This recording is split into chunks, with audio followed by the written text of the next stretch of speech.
Hello everyone, I hope all are feeling well. जो भी जाओगे बढ़िया होंगे। और इस वीडियो में हम लोग क्लास 12th यानी कि अर्थ उसका हम लोग हिंदी समरी देखेंगे।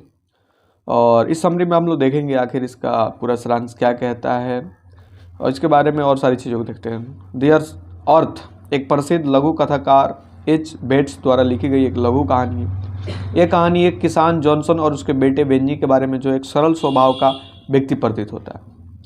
भूमि एक लघु कहानी है जिसके लेखक जाने माने लघु कथाएं के लेखक H.S. बेट्स के द्वारा लिखा गया।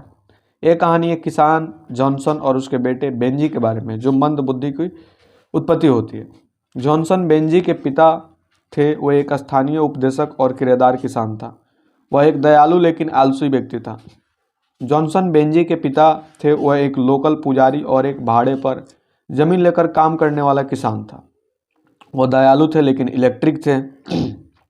वो काम से ज़्यादा भाग्य पर विश्वास करते थे। वो अपने इकलौते बेटे बेंजी के लिए हमेशा बहुत चिंतित रहते थे। यानी बहुत सारे लोग इस दुनिया में हैं जो काम कुछ नहीं करते हैं बट उनको गॉड पे बहुत ज़्यादा बिलीव होता है।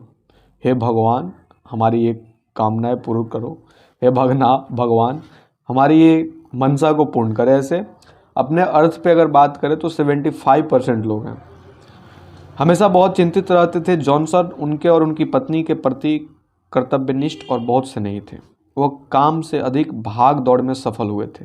वो हमेशा अपने इकलौते बेटे बेंजी के बारे में करीब रहते थे। जॉनसन अपने बेटे पत्नी के प्रति कर्ता स्टोनी के दोस्त और बहुत से लोग रहते थे। बेंजी एक सरल स्वभाव का पुत्र था। डॉक्टर की सलाह के बाद उन्हें पोल्ट्री फार्म के बिजनेस में लगा दिया। यानी कि डॉक्टर ने सलाह दिया और फिर उन्होंने अपने बेटे को पोल्ट्री फार्म के बिजनेस में लगा दिया। पोल्ट्री फार्म वो होता है जहाँ पे मुर्गे पाले जाते हैं। बेंजी एक मंद बुद्धि का लड़का था। डॉक्टर की सलाह पर उनके पिता ने उन्हें पोल्ट्री फार्म के अष्टव्यवसाय में रखा। समय के साथ इनकी इंद्रियां विकसित हुई। वह एक आदर्श व्यवसायी बन गया और खूब कमाई की। कुछ समय बाद उसकी बुद्धि विकसित हुई। वह एक आदर्श परिसंपत्तिशाली बन गई और उसे बहुत सारा पैसा मिल गया। उन्होंने खूब जमीन और मकान खरीदे। उन्होंने अपने माता पिता की इच्छा के विरुद्ध अपने खेत में काम करने वाली महिला फ्लोरेंस से शादी की। उसने बहुत अधिक जमीन और मकान खरीद लिया। वो अपने माता पिता के इच्छा के विरुद्ध अपने फॉर्म में काम करने वाली एक महिला फ्लोरेंस के साथ शादी कर ली। बचपन में बेंजी बहुत ही सरल और मासूम दिखते थे।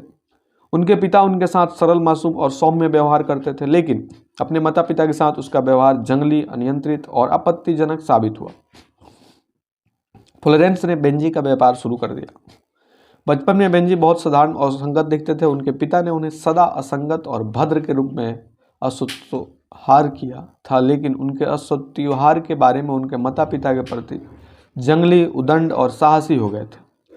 फ्लोरेंस बेंजी की कान पर मुहर लग गई।